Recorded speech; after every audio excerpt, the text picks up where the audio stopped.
Hi, this is Nikki, and you're watching Unfiltered, my GLP-1 journey on Zepbound. If you're just joining us and just finding this video, this is week 6. I am a fitness fan and foodie, and I have been recounting my unfiltered journey, sharing the frustrations, the wins, the challenges, and the observations. And finally, the plateau has broken. I started out week 1 with some significant weight loss, and then basically plateaued from weeks 2 until basically last week. And now I'm finding that the scale is finally moving again, and more than just the scale, I'm also seeing an ever so slight difference in the way I look in my clothes. I'm not ready to say that the clothes are fitting differently yet, but I'm feeling differently in my clothes. And I'm going to take that win. So I started at 143 pounds, and then I got down to 137 in that first week, and then just stayed there. And finally, this week, the scale dipped below to 134.7, and so I will take that win. I'm definitely feeling relief, feeling validated that this is actually working for me. As many of you know, if you've been watching the series, that I was wondering if I'm going to be that one person that this drug is not going to work for. I'm being cautiously optimistic. I'm not ready to say that this is a huge, resounding success quite yet. I'm on the 5 milligram dose. This is week 2. I just took the second shot of the 5 milligram dose today.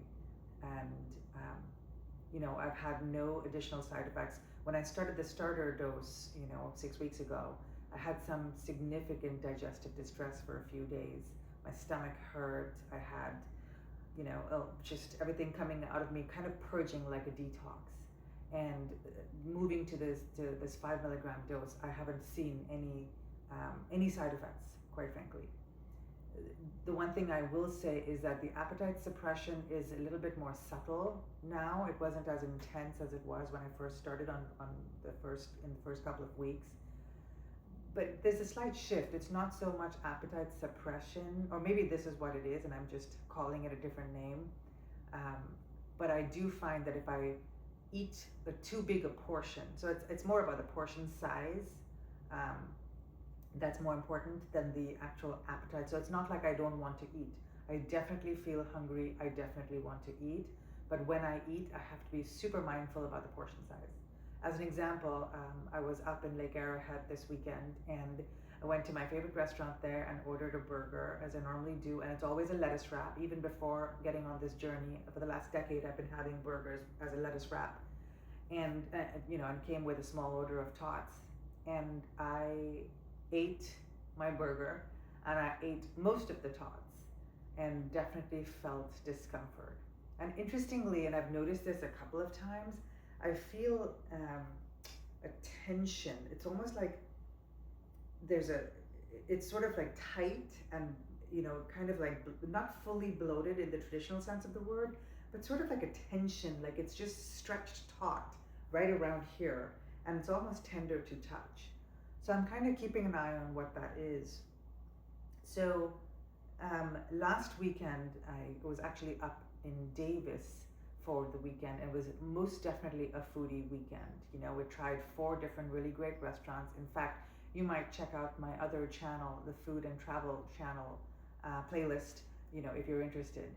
And I was delighted that I was able to enjoy all of the foods that we tried and enjoy all of the drinks that I had.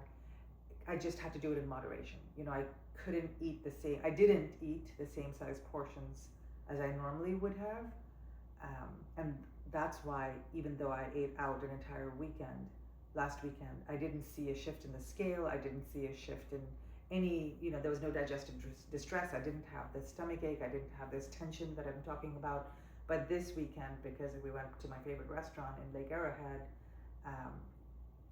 I kind of felt that just a little bit, and so I'm going to be mindful, and maybe having, a 3rd-pound burger, even though it's Wagyu beef, is probably enough, and then don't eat the tots.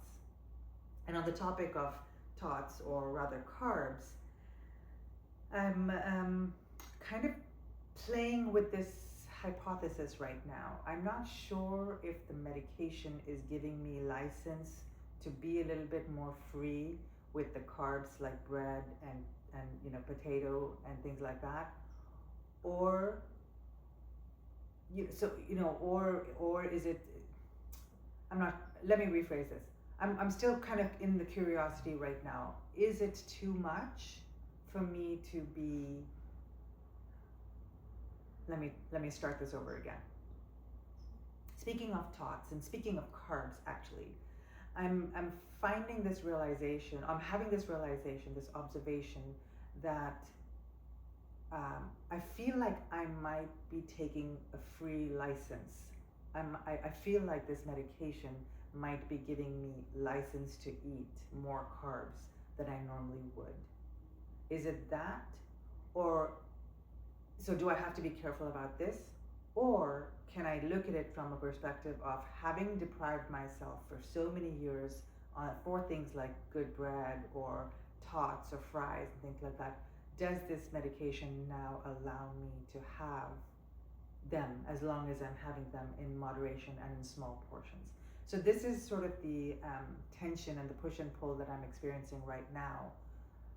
Psychologically, is this giving me free reign? Am I thinking that, oh, I'm on this medication, so therefore I don't have to be so careful? Or is it now going to be a situation where I don't have to be so careful because I'm going to eat it in a lot more moderation? So that's the question I'm sitting in, and that's the thing that I'll be sharing with you more as the weeks go by. It's kind of like, is it permission? Is this medication giving me permission to eat more carbs? Really, is it coming down to that? And I realize that the medication is a tool, right? And it's something that I'm using both psychologically as well as physiologically. I'm using it to learn my body signals. I'm using it to control how much I eat, my portion sizes. But I'm also learning to be more mindful, to be more aware of how much I, not just portion sizes, but how do I feel my overall body? So I'm still right there. Maybe it is, maybe it's not. But I do know that I can't use it as a free pass and just like, gorge on just the carbs, because when I did actually do that one of these days where I came home and I was like, I don't feel like eating anything. It was late, and I normally don't eat dinner late. It had been an evening out, and they'd only had a charcuterie board, and they had some really great French bread. There's the small pieces of French bread, but I took more than I normally would, and I certainly had a few more crackers than I normally would. And of course there was cheese and there was some, meats, but it was predominantly the bread that was the star of my meal. And I did definitely see the spike in the scale the next morning. Whereas, of course, if I had stuck to the pure protein, I definitely would not have seen that spike. So I'm certainly seeing that the protein, for dinner keeps things more stable and also obviously keeps me full, whereas the carbohydrates causes my weight to fluctuate. And as a fitness fan, I get that, that's just pure physiology and the body, the way it's breaking down the food and how quickly the carbs are converting into energy, and if they're not being actively engaged and used, which of course if I'm going to bed in a few hours after, I'm not going to be physically moving my body around too much, and then that's it, and that's the thing that kind of stays in my body. So I definitely need to be more mindful about that. I will say that I can't say that my clothes are fitting differently. Maybe my jeans, the non-stretchy ones, the ones that are not made with Lycra these days, are more comfortable to wear than they've been in a while. So I guess that's a big win for sure. Like to be able to get into my jeans and not be, uncomfortable in the waist. But more than that, it's just this feeling of filling out my clothes a little bit differently and a little bit better. It's really hard to say. It's not like, this t-shirt is fitting, like I'm feeling thinner in the t-shirt, but, and maybe this t-shirt is not a good example, but certainly in some of the clothes that I've been wearing last week, and I had a lot of evenings out and a lot of different receptions that I had to attend. So it was a pretty heavily scheduled week with outdoor. I certainly felt like my clothes were fitting, or I looked better in my clothes to myself. No one commented on this, obviously, because I think it's quite subtle, but I felt so much better. And just on a whim, just before I recorded this video, I just measured, sort of like, they took a clothes measurement around my hips, because that's the one area of my body that I think had gotten a little bit more disproportionately larger than I was comfortable with, and that number is shrinking. And my husband made an observation too, that he felt like my butt was getting smaller. And so I will take that as a very big check mark in the right direction. So, week 6 brings a break in the plateau. It brings me feeling a lot more empowered in my clothes. It brings this observation that I'm experimenting with about, is this medication giving me a license to eat more carbs? Or is this medication going to allow me to eat carbs as long as they're in moderation, versus depriving myself of carbs as I have for many, many years?